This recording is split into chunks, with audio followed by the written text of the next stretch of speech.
Hello, whiskey lovers. Okay, so we're now in the third week of February, and I am on my second week of leave.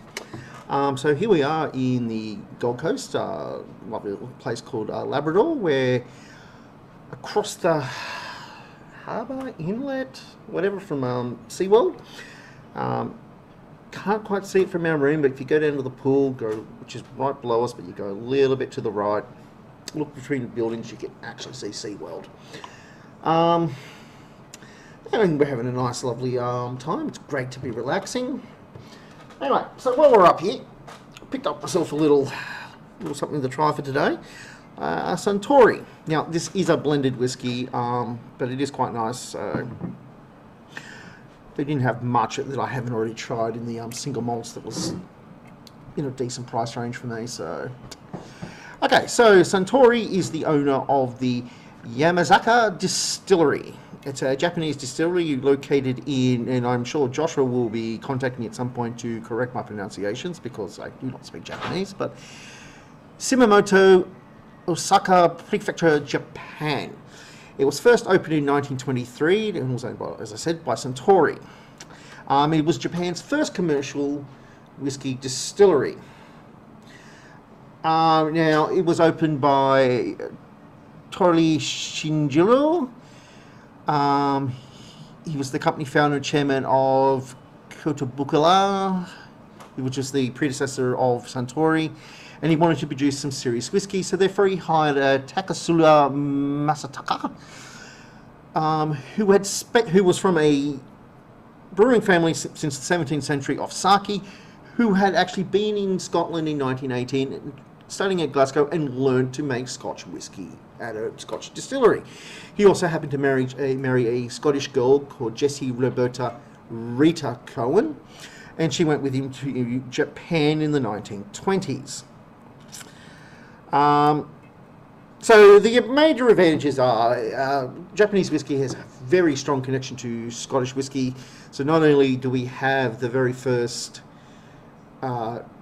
director of the first Japanese distillery having studied in Scotland, over the years Japanese companies have put a serious investment into Scottish whiskies, and up until very recently were importing Scottish whiskey and incorporating it into their whiskies and claiming it as Japanese whiskies. That's all now changing. They now got to use Japanese distilled whiskey for Japanese stuff. I did a video about it last year. So in the meantime, let's get into it. So like I said, this is a blended. I couldn't find any single malts that kind of perked my interest.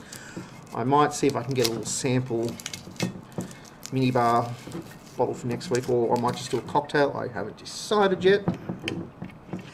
I suppose I could go to SeaWorld. Apparently they do now do frozen Jim Beams and Coke, which was actually quite nice yesterday. It was a very nice little change. As you can see, because I'm on holidays, I do not have my Glencairn. They're a bit fragile. I didn't want to risk breaking them on their travel, so I'm just going to have to use this tumbler. Unfortunately, that is going to affect the smell, but well, when you're roughing it. Okay, so a nice pale golden colour for the whiskey, not too bad.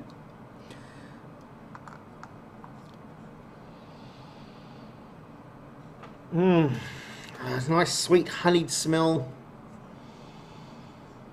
Citrus type fruits, I think primarily apple is really starting to come through on this one. And a hint of mint.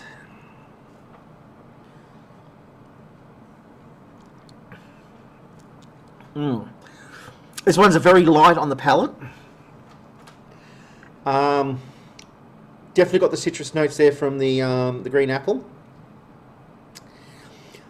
Vanilla, a bit of oak underneath. And then after the initial taste, you're getting a finish of pepper and ginger, which is adding some very nice spice to it. Yep, absolutely lovely. Okay, so yeah, it's a nice, reasonably priced, $60 for a bottle. It's a nice drinkable scotch. Sorry, whiskey, not a scotch. It's a whiskey. It's a habit. Most of my whiskies are scotches, so just a habit. Okay, so until next week, Suntory.